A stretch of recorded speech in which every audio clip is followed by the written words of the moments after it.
Hello everyone. तो आज हम लोग क्या सीखेंगे? आज हम लोग CSS का बहुत सारे टॉपिक सीखेंगे, बहुत सारी चीज़ के बारे में पता लगाएंगे, CSS के बहुत से एलिमेंट के बारे में जानेंगे। लेकिन चलिए जानने से पहले एक बार जल्दी से रिकैप करते हैं, फिर अपने टॉपिक की तरफ बढ़ेंगे। तो लास्ट वीडियो में हम लोग क्या क्या सीखे? हम लोग सीखे CSS के बारे में, CSS क्या होता है, CSS का इम्पोर्टेंस क्या है, और फिर इसके बाद CSS सीखने के बाद हम लोग जाने कितने तरह के CSS होते हैं। तो 3 तरह के CSS होते हैं, इनलाइन, इंटरनल और एक्सटर्नल CSS। फिर हम लोग आए, बात किस पर आई? सेलेक्टर्स पर। हम लोग कल 3 सेलेक्टर पढ़े। कौन कौन? Element selector, right. दूसरा क्या? ID selector. और तीसरा क्या? Class selector. इतना सेलेक्टर्स कंप्लीट हो चुका है। और हम लोग कल याद करें तो कितने सेलेक्टर्स के बारे में बात किए थे? 5 सेलेक्टर्स के बारे में बात किए थे। तो अभी चलिए आगे के सेलेक्टर्स देखते हैं। और हम लोग जानते हैं सेलेक्टर्स का क्या काम होता है। सेलेक्टर्स का काम होता है HTML एलिमेंट को सेलेक्ट करना और उसके ऊपर CSS लगाने में हेल्प करना। सही है? तो चलिए अब देखते हैं। तो बात आती है किसकी? CSS universal selector. अब चलिए जानते हैं क्या खास बात है इस यूनिवर्सल सेलेक्टर में। तो चलिए यहाँ पे देखते हैं। The universal selector is use as a wild card character. It select all the element on the pages. इसका क्या मतलब भाई? और वाइल्ड कार्ड की तरह काम करता है। What does this mean? इसका सिंपल मतलब, जो यूनिवर्सल सेलेक्टर होता है, अगर इस सेलेक्टर में आप कोई भी चेंजेस लाते हैं तो चेंजेस कहाँ दिखेगा? Through out the web page दिखेगा। अब आप लोग को समझ में नहीं आ रहा होगा, तो हम लोग समझने के लिए कहाँ चलते हैं? हम लोग चलेंगे अपने VS कोड में। सही है? चलिए VS कोड में चलते हैं। कहाँ है अपना? यहाँ पे VS कोड। चलिए जल्दी से एक नया फाइल बना लेते हैं। किस नाम से? lecture11.html। सही है? चलिए वाइले प्लेट जनरेट कर लिए हैं। इसका टाइटल चेंज कर दिए, क्या? CSS selector. सही है? चलिए अब बात आती है किसकी? यूनिवर्सल सेलेक्टर की। तो याद कीजिए पिछले वीडियो हम बताए थे हम कौन सा CSS यूज करेंगे। तो हम इंटरनल CSS यूज करेंगे। तो इंटरनल CSS के लिए क्या करना होगा? स्टाइल टैग लगाएंगे और जो भी लिखना होगा स्टाइल टैग के अंदर लिखेंगे। सही है? ओके। अब हम चाहते हैं क्या? चलिए चाहते हैं उससे पहले क्या करते हैं? कुछ चीज़ें बनाते हैं। क्या चीज़ हम बनाते हैं? जैसे H1 टैग लिखते हैं, दिस इज हेडिंग 1। चलिए अब दूसरा हम क्या बनाते हैं? एक पैराग्राफ बनाते हैं, दिस इज पैराग्राफ 1। फिर दूसरा पैराग्राफ बनाते हैं, दिस इज पैराग्राफ 2।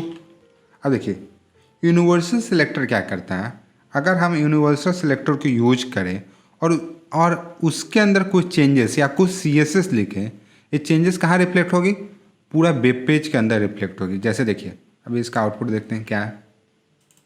चलिए अपने VS कोड को छोटा करते हैं। सही है? अपने ठीक है, इसका आउटपुट नॉर्मल आउटपुट आ रहा है जैसा आना चाहिए। अब देखिए यूनिवर्सल सेलेक्टर लगाते हैं। अब यूनिवर्सल सेलेक्टर कैसे लगाते हैं?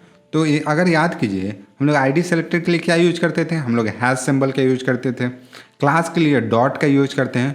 वैसे ही यूनिवर्सल सेलेक्टर के लिए हम लोग स्टार का यूज करते हैं। ठीक है? आप स्टार लिखिए और कुछ नहीं, कोई नाम नहीं, कोई ID का नाम नहीं, कोई क्लास का नाम नहीं, बस स्टार लगाइए और चलिए हम CSS अप्लाई करते हैं। यूनिवर्सली सबके ऊपर CSS अप्लाई करते हैं। तो देखिए हम चाहते हैं कलर क्या रहे? Through out the web page green रहे। देखिए इससे क्या हुआ? सारे एलिमेंट्स का कलर ग्रीन हो गया। दिखा? देखिए फिर से देखिए, सारे एलिमेंट का कलर ग्रीन हो गया। क्या हम बोले थे क्या H1 पर आप H1 का कलर ग्रीन कीजिए, पैराग्राफ का कलर ग्रीन कीजिए? नहीं, हम तो ऐसा कुछ नहीं बोले थे। लेकिन यूनिवर्सल सेलेक्टर क्या किया? सबके कंटेंट का कलर ग्रीन में चेंज कर दिया। सही है?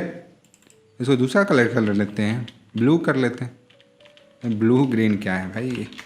ओके देखिए ब्लू हो गया। सही है? चलिए बढ़िया। चलिए अब आगे देखते हैं, डॉक्यूमेंटेशन पढ़ते हैं क्या बोलता है अपना डॉक्यूमेंटेशन। चलिए देखते हैं आगे आए क्या है। ओके तो CSS सेलेक्टर इतना ही। हाँ तो देखिए यहाँ पे एक बार हम लोग फिर से देख लेते हैं। देखिए यहाँ पे क्या किया, यहाँ पे सेम ऐसा ही किया। देखिए एक H1 टैग लगाया, एक P टैग लगाया, फिर दूसरा P टैग लगाया और इसके अंदर क्या किया, इसके अंदर बहुत सारा कंटेंट लिखा गया। ठीक है, आप यहाँ पे क्लास देख के कंफ्यूज नहीं होइएगा, मैटर नहीं करता आप क्लास लिखें या ना लिखें। ठीक है, अब सारे कंटेंट को कैसे चेंज किए, हम लोग एक यूनिवर्सल सेलेक्टर यूज करके चेंज किए। सही है, और देखिए इसका आउटपुट ऐसा आने लगा। बढ़िया, चलिए आगे बढ़ते हैं। अब हम लोग देखते हैं अपना दूसरा सेलेक्टर कौन सा, ग्रुप सेलेक्टर। अब ग्रुप सेलेक्टर क्या होता है, चलिए तो पढ़ते हैं। The group selector is use to select all the element with the same style definition. Grouping selector is used to minimize the code. Commas are used to separate each selector in grouping. अब इसका क्या मतलब है, देखिए group selectors हम पहले भी देखे हैं। कहाँ देखे ग्रुप सेलेक्टर, याद कीजिए तो हम टेबल के अंदर ग्रुप सेलेक्टर देखे थे। कहाँ लगाए थे, तो हम एक लिखे थे ना, table comma table row comma table row नहीं, table heading comma table data, ऐसा लिखे थे। याद है क्या आप लोग को, ऐसा लिखे थे। ऐसा लिखे थे तो जब भी आप किसी भी, जैसे यहाँ पे हम क्या कर रहे थे, एक ग्रुप के ऊपर हम चेंजेस ला रहे थे। कौन कौन से ग्रुप के ऊपर, तो हम टेबल के ऊपर चेंजेस ला रहे थे, टेबल डेटा के ऊपर चेंजेस ला रहे थे, टेबल हेडिंग के ऊपर चेंजेस ला रहे थे। ऐसा याद है ना, इसके अंदर हम लिखते थे बहुत कुछ, जैसे हम लोग बॉर्डर कोलैप्स लिखते थे, फिर बॉर्डर अप्लाई करते थे, बॉर्डर 2 पिक्सल सॉलिडेड, तो किसके ऊपर, हम तीनों के ऊपर अप्लाई करते थे इस तरह से। तो ऐसे सेलेक्टर्स को क्या बोलते हैं, ग्रुप सेलेक्टर। और देखिए तीनों अगर याद करें तो कॉमा से सेपरेट होता था। तो चलिए इसको देखते हैं, अपने VS कोड में चलते हैं, देखते हैं क्या चल रहा। तो हम चले अपने VS कोड में, आगे VS कोड में एक बार आपको टेबल का दिखा भी देते हैं। जैसे देखिए यहाँ पे टेबल वाले फाइल में चले तो देखिए हम क्या किए, टेबल डेटा और टेबल हेडिंग के ऊपर एक साथ हम अप्लाई किए क्या, बॉर्डर 2 पिक्सल का, border collapse text align centre एक साथ लगाए। और कैसे लगाए, कॉमा से सेपरेट करके। तो एक बार सबको एक जगह ला कर लगाएं, इसको क्या बोलते हैं, ग्रुपिंग करना। तो ऐसा ही होता है। तो चलिए देखते हैं, लेक्चर 11 में चलते हैं। अब ग्रुप सेलेक्टर के ऊपर काम करते हैं। ठीक है, यहाँ पे और भी हम लगा लेते हैं, जैसे हेडिंग 2 लगा लेते हैं। और हेडिंग 2 में लिखते हैं दिस एज हेडिंग 2। सही है, और भी लगा लेते हैं, और क्या लगा लेते हैं, इतना ही सही है। चलिए इसके ऊपर हम CSS अप्लाई करके देखते हैं।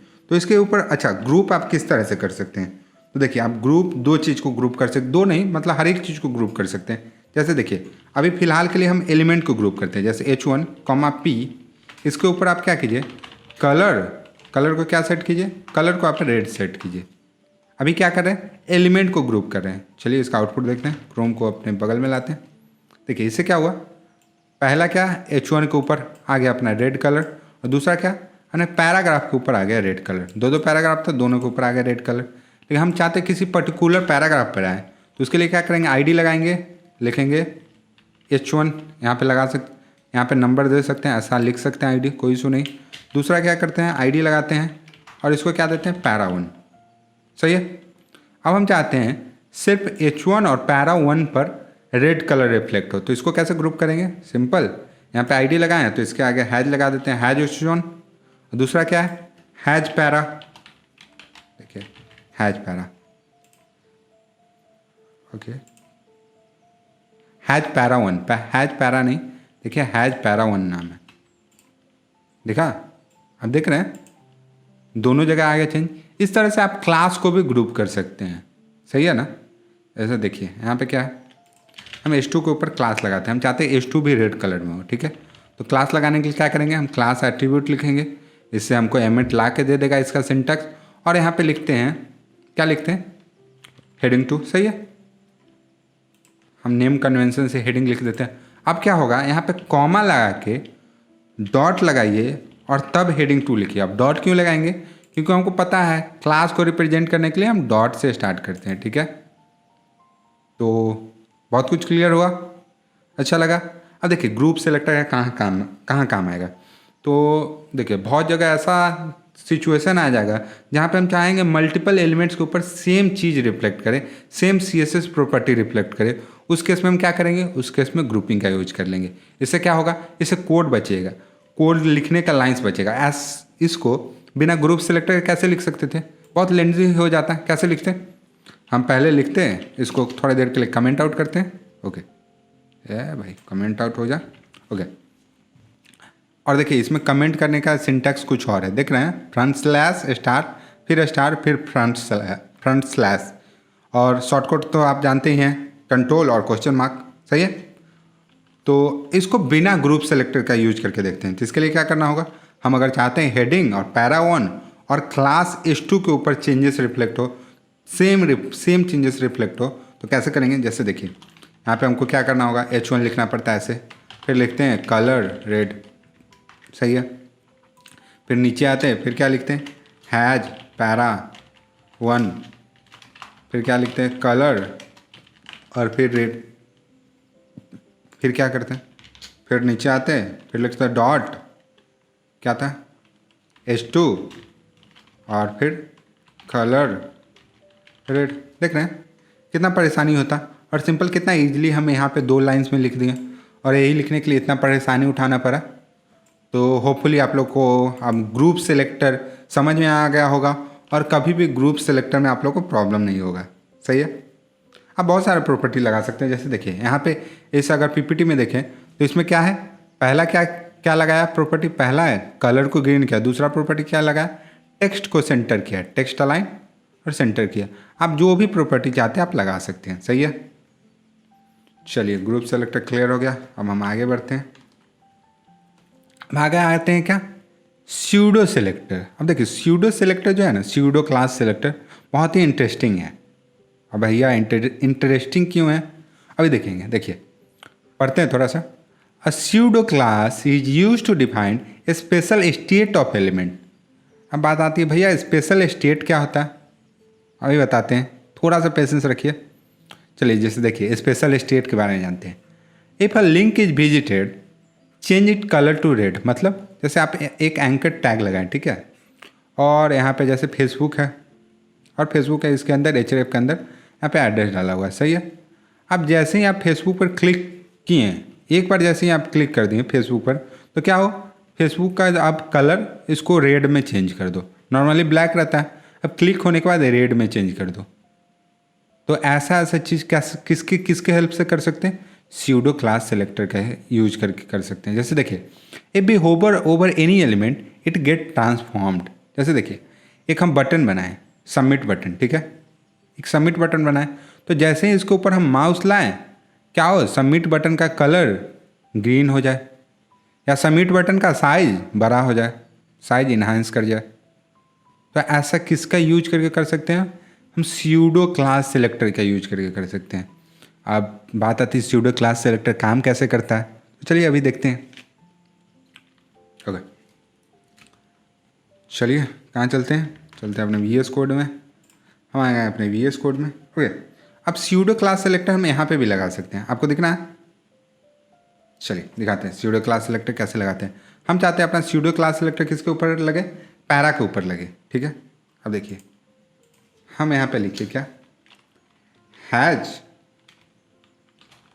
पैरा 1 कोलन होवर, और क्या लिखे, कलर, तो आप क्या कीजिए, एक्वा कीजिए। अब देखिए हम पैरा 1 के ऊपर कुछ प्रॉपर्टी लगाएं। क्या प्रॉपर्टी लगाएं, जैसे ही पैरा 1 को होवर करें उसका कलर आप एक्वा कर दीजिए। अब भैया अपना पैरा 1 कहाँ है, तो लाते हैं यहाँ पे रहा अपना पैरा 1। देखिए इसके ऊपर जैसे ही माउस ले जा रहे हैं, देख रहे हैं इसका कलर एक्वा हो जा रहा है। तो ऐसे क्लास सेलेक्टर या ऐसे सेलेक्टर को क्या बोलते हैं, स्यूडो सेलेक्टर। अगर ये क्लास के ऊपर लगा हुआ रहता तो क्या बनता, स्यूडो क्लास सेलेक्टर। जैसे H2 का बात आता है, ठीक है। अब हम H2 के ऊपर लगाते हैं, क्या करेंगे, लगाएंगे डॉट H2 कोलन, और क्या लिखेंगे यहाँ पे, जैसे ही आप होवर कीजिए इसका क्या कीजिए, इसका बैकग्राउंड कलर चेंज कर दीजिए। क्या कीजिए, बैकग्राउंड कलर को आप कर दीजिए ग्रीन। देखिए अब देखिए जैसे इसको ऊपर होवर हुआ, देखिए इसका बैकग्राउंड कलर ग्रीन में चेंज हो गया, दिख रहा। तो ऐसे सेलेक्टर को क्या बोलते हैं, स्यूडो सेलेक्टर। तो चलिए अब हम लोग आगे बढ़ते हैं, ठीक है। कहाँ चलते हैं, आगे अपने PPT के ऊपर। तो याद कीजिए हम पिछले वीडियो में कुछ चीज़ प्रॉमिस किए थे। क्या प्रॉमिस किए थे, स्पेसिफिसिटी के बारे में आप लोग को बताने का। तो चलिए देखते हैं स्पेसिफिसिटी क्या होता है। तो चलिए चलते हैं अपने उस स्लाइड में। कहाँ पे है? यहाँ पे रहा। इस इमेज के बारे में आप लोग को बताए थे ना, हम लोग अगले स्लाइड्स में डिस्कस करेंगे। याद है आप लोग को? यहाँ पे क्या लिखा हुआ है? यहाँ पे inline style, ID, class, element, बहुत कुछ लिखा हुआ है। अब इसको हम लोग सीख सकते हैं। क्यों? क्योंकि हम लोग सारा सिलेक्टर्स पढ़ चुके हैं। ठीक है, तो चलिए कुछ VS कोड में कुछ कोड करते हैं और आप लोग से पूछते हैं क्या चल रहा है यहाँ पे। तो चलिए पिछले वाले कोड्स को सारा को कमेंट आउट करते हैं कि ये कमेंट आउट। ओके, चलिए कमेंट आउट कर दिए। अपना क्रोम ब्राउज़र को बगल में ले आते हैं। ओके, क्रोम यहाँ पे आ गया। थोड़ा सा क्रोम को भी स्पेस देते हैं, 1 सेकंड। ओके, चलिए सही है। अब हम क्या करते हैं, एक पैराग्राफ टैग बनाते हैं और चलिए इसमें कुछ कंटेंट लिखते हैं। क्या लिखते हैं? This is paragraph. लेकिन देखिए ये एक बहुत पुराना तरीका हो गया। अब क्या करेंगे हम लोग, जब भी कंटेंट लिखना है कुछ नया तरीका आप देखते हैं। क्या? एक एमिट होता है जिसका नाम है लॉरेम। आप लोग सुने भी होंगे, नहीं सुने हैं तो चलिए लॉरेम के बारे में बताते हैं। लॉरेम क्या करता है? लॉरेम एक VS कोड का एमिट है जो कि आपको जितना भी वर्ड्स का आपको कंटेंट चाहिए ला के दे देगा, एक डेमो कंटेंट। अब इसका ज़रूरी कहाँ पड़ेगा? तो जैसे सपोज सोचिए आप एक डेवलपर हैं और आप किसी दूसरे यूजर के लिए आप एक वेबसाइट बना रहे हैं, तो आपको तो नहीं पता है ना क्या कंटेंट रहेगा इस वेबसाइट के अंदर, और आपको इस वेबसाइट को डिज़ाइन भी करना है, लेकिन आपको एक आइडिया होगा इतना कंटेंट होगा इसके अंदर। ठीक है, तो आप लोग कैसे कीजिएगा कंटेंट जनरेट? तो सिंपल, आप लोग को जैसे चाहिए कुछ कंटेंट चाहिए, कुछ वर्ड्स का कंटेंट चाहिए। सपोज हमको 20 वर्ड का कंटेंट चाहिए, तो हम क्या लिखेंगे यहाँ पे? लॉरेम और लिख देंगे 20, और जैसे ही इंटर करेंगे देखिए हम लोग को 20 वर्ड का कंटेंट मिल गया। ठीक है, ऐसा फिर से आप लोग को दिखा देते हैं। आप यहाँ पे टाइप कीजिए लॉरेम, सॉरी ऑरेम नहीं, लॉरेम, लॉरेम 30, और देखिए आप लोग को मिल गया 30 वर्ड का कंटेंट। तो चलिए इस पैराग्राफ के ऊपर हम कुछ CSS लगाते हैं। चलिए पहला CSS लगाएं। कलर को आप कीजिए रेड। बढ़िया, कलर तो हो गया रेड। चलिए अब हम क्या करते हैं, इस पैराग्राफ को एक ID देते हैं। क्या? पैरा_ID। सही है, और इस पैराग्राफ को, इस P टैग को एक क्लास भी देते हैं। क्या क्लास देते हैं? पैरा_क्लास। ठीक है, अब हम यहाँ पे आते हैं, क्या करते हैं, पैरा_क्लास के ऊपर सेम एट्रीब्यूट लगाते हैं। ठीक है, कलर, और इस पर कलर को करते हैं एक्वा। अब देखिए अब यहाँ पे क्या हो रहा है, यहाँ पे लिखा हुआ है पैराग्राफ और इसका कलर तो रेड है, लेकिन क्या हुआ, एक्वा में चेंज हो गया। ठीक है, चलिए कुछ और देखते हैं। हम यहाँ पे क्या करते हैं, हम लिखते हैं पैरा_ID और इसका कलर करते हैं, इसका कलर करते हैं ऑरेंज। अब देखिए अपने पैराग्राफ का कलर तो ऑरेंज हो गया। भाई चल क्या रहा है? ओके, एक और चीज़ करते हैं। हम क्या करते हैं, जाते हैं एक इनलाइन CSS लगाते हैं। कैसे लगाएंगे? यहाँ पे लगाएंगे अपना स्टाइल एट्रीब्यूट और यहाँ पे क्या लिखेंगे, लिखेंगे कलर, और इस बार कलर क्या करते हैं, इस बार कलर करते हैं ब्लू। सही है, अब देखिए अब तो कलर ब्लू हो गया। चल क्या रहा है भाई, कभी कलर रेड हो जा रहा है, कभी कलर एक्वा हो जा रहा है, कभी ऑरेंज हो जा रहा है, कभी ब्लू हो जा रहा है। तो आप बोलिएगा भैया आप एक पैटर्न में लिखें। जैसे देखिए आप पहले रेड कलर लिखें, उसके बाद आप क्या कर दिए, रेड कलर को एक्वा से रिप्लेस कर दिए, फिर क्या किए, ऑरेंज से रिप्लेस कर दिए, फिर क्या किए, आप ब्लू से रिप्लेस कर दिए। तो बाबू ऐसा कुछ नहीं होता है। यहाँ पे अगर इसको हम हटा भी देते हैं और सबसे ऊपर लिख देते हैं, फिर भी सेम ही इम्पैक्ट आएगा। देखिए कुछ चेंजेस नहीं हुआ। अच्छा देखिए अभी थोड़ी देर के लिए इसको हटाते हैं स्टाइल को, और अब देखिए अब आपके हिसाब से क्या होना चाहिए, पहले ऑरेंज आना चाहिए, फिर रेड आना चाहिए, फिर एक्वा आना चाहिए, लेकिन ऐसा कुछ तो हुआ नहीं। यहाँ पे ऑरेंज ही लाई कर रहा है। तो ऐसा क्यों हुआ? ऐसा हुआ स्पेसिफिसिटी के कारण। अब चलिए देखते हैं क्या होता है। तो देखिए यहाँ पे आइए और एक चीज़ पढ़िए, यहाँ पे क्या लिखा हुआ है, सबसे ज़्यादा स्पेसिफिसिटी किसका हाई होगा, इनलाइन स्टाइल का सबसे ज़्यादा हाई होगा, इसके बाद ID का, इसके बाद क्लास का, इसके बाद एलिमेंट का। मतलब क्या, अगर आप इनलाइन स्टाइल या इनलाइन CSS का यूज करके आप कोई भी CSS प्रॉपर्टी अप्लाई करते हैं अपने एलिमेंट के ऊपर, तो सबसे ज़्यादा इनलाइन वाला काम करेगा। उसके ऊपर सबसे पहला प्रॉपर्टी किसका काम करेगा? इनलाइन वाला। उसके बाद आईडी का प्रॉपर्टी काम करेगा, उसके बाद क्लास का, उसके बाद एलिमेंट का। सही है। इसीलिए जब पहला बार एलिमेंट लगाएं रेड लिखें और दूसरा बार जैसे क्लास के ऊपर ग्रीन लिखें, क्या हुआ? ग्रीन से रिप्लेस कर गया, या जो भी कलर था, सॉरी एक्वा कलर था, एक्वा से रिप्लेस कर गया। फिर इसके बाद क्या हुआ? आईडी वाला से रिप्लेस कर गया। फिर क्या हुआ? इनलाइन वाला से रिप्लेस कर गया। तो अब आप लोग को इस इमेज के बारे में क्लियर हो गया। यहाँ पे क्या बताना चाहता है? स्पेसिफिसिटी किसका सबसे ज़्यादा हाई होता है? तो इनलाइन स्टाइल का या इनलाइन CSS का। उसके बाद किसका हाई होता है? उसके बाद आईडी का हाई होता है। उसके बाद किसका? क्लास का। उसके बाद एलिमेंट का। सही है। तो आप लोग को मज़ा आ रहा होगा। चलिए हम लोग आगे बढ़ते हैं। हम लोग कहाँ थे? हम लोग थे अपने स्यूडो क्लास सेलेक्टर पर। ठीक है। तो चलिए आप लोग को स्यूडो क्लास के बारे में तो आप लोग जान गए। स्यूडो क्लास क्या करता है? एक स्टेट को दिखाता है, एक स्पेशल स्टेट को डिफाइन करता है। जैसे कौन सा स्टेट? जैसे हम होवर कर रहे थे टेक्स्ट के ऊपर, क्या हो जा रहा था? उसका कलर चेंज हो जा रहा था। जैसे ही होवर कर रहे थे टेक्स्ट के ऊपर, क्या हो जा रहा था? उसका बैकग्राउंड कलर चेंज हो जा रहा था। तो देखिए स्यूडो क्लास सेलेक्टर या स्यूडो सेलेक्टर बहुत इंपॉर्टेंट है। इसका कुछ कुछ एग्जाम्पल देखते हैं और आप लोग को मज़ा भी आएगा देख के।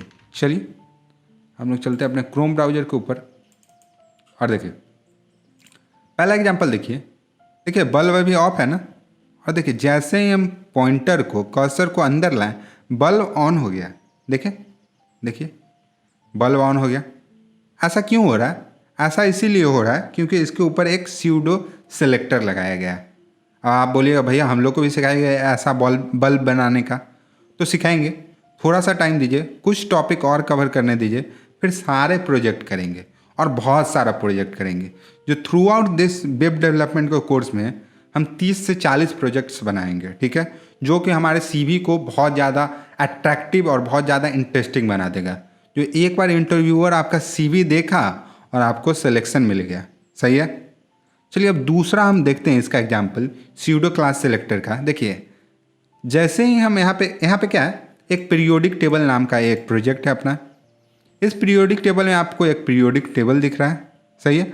अब जैसे ही देखिए पीरियोडिक टेबल के एलिमेंट पर हम जैसे ही होवर करते हैं, एलिमेंट क्या होता है? एलिमेंट एक्सपैंड कर जाता है, एलिमेंट का साइज ग्रो कर जाता है। दिख रहा है? जैसे यहाँ पे देखिए हाइड्रोजन का साइज ग्रो कर गया। देखिए मैंगनीज पर जैसे ही होवर किए मैंगनीज का साइज ग्रो कर गया। देखिए जैसे ही कार्बन पर होवर किए कार्बन का साइज ग्रो कर गया। ऐसा क्यों हो रहा है? तो ऐसा हो रहा है स्यूडो सेलेक्टर के कारण। तो समझ रहे हैं ना स्यूडो सेलेक्टर कितना इंपॉर्टेंट है। आप लोग क्या कीजिएगा, आप लोग स्यूडो सेलेक्टर्स का यूज करके जितना भी आपको CSS प्रॉपर्टी आता है सब लगा के देखिएगा स्यूडो सेलेक्टर का यूज करके। आप चाहें तो स्यूडो सेलेक्टर्स के बटन के ऊपर भी लगा सकते हैं कि जैसे ही हम बटन को होवर करें क्या हो, बटन का कलर चेंज हो जाए। देखिए और देखिए आप लोग इतना प्रोजेक्ट्स देखें। अपकमिंग 2-3 लेक्चर्स में हम लोग प्रोजेक्ट करेंगे। सबसे पहले प्रोजेक्ट करेंगे पीरियोडिक टेबल बनाएंगे। और देखिए पीरियोडिक टेबल इतना सिंपल नहीं है, ये एक इंटरेस्टिंग पीरियोडिक टेबल। जैसे देखिए आप हाइड्रोजन पर क्लिक किए, देखिए हाइड्रोजन के विकिपीडिया पेज पर चले गए। ठीक है, जैसे कोई भी सिल्वर पर क्लिक किए, देखिए आप सिल्वर के विकिपीडिया पेज पर चले गए। तो देख रहे हैं कितना इंटरेस्टिंग है। तो ऐसा प्रोजेक्ट बनाएंगे। आप लोग को आज प्रोजेक्ट देख के बहुत मज़ा आया होगा। तो चलिए अब जाने का समय हो गया। तो जाने से पहले क्या करते हैं, हम लोग करते हैं रिकैप। तो आज हम लोग क्या सीखे? आज हम लोग सेलेक्टर्स के बारे में सीखे। कौन कौन से सेलेक्टर? आज हम लोग सीखे ग्रुप सेलेक्टर, यूनिवर्सल सेलेक्टर, और हम लोग क्या सीखे? हम लोग सीखे स्यूडो सेलेक्टर्स के बारे में। सही है। और हम लोग क्या सीखे? और हम लोग सीखे क्या? और हम लोग सीखे प्रोजेक्ट्स देखें, पीरियोडिक टेबल वाला प्रोजेक्ट देखें, बल्ब वाला प्रोजेक्ट देखें, और सारे प्रोजेक्ट में स्यूडो सेलेक्टर्स का यूज देखें। ठीक है। इसके बाद हम लोग क्या सीखे? इसके बाद हम लोग सीखे स्पेसिफिसिटी के बारे में सीखे कि सबसे ज़्यादा किसका हाई होता है? सबसे ज़्यादा हाई होता है किसका? इनलाइन का। इसके बाद किसका हाई होता है? इसके बाद आईडी का। इसके बाद किसका हाई होता है? इसके बाद क्लास का। और उसके बाद किसका हाई होता है? इसके बाद एलिमेंट का। मतलब एलिमेंट का स्पेसिफिसिटी सबसे लो होता है, इधर हाई टू लो जाता है। ठीक है, हम लोग इसको यूज करके भी देखे थे इससे क्या क्या इम्पैक्ट्स आ रहा है। सही है। आप लोग को मज़ा आया होगा। इस चीज़ को आप लोग याद रखिएगा, क्योंकि इंटरव्यू में ऐसा चीज़ आपसे पूछा जा सकता है। ऐसा ही छोटा चीज़ आपको इंटरव्यूअर कन्फ्यूज करेगा, ठीक है। इसीलिए हम हमेशा आप लोग को डॉक्यूमेंटेशन को प्रेफर करने के लिए बोलते हैं, ठीक है। तो चलिए, बाय बाय, थैंक यू।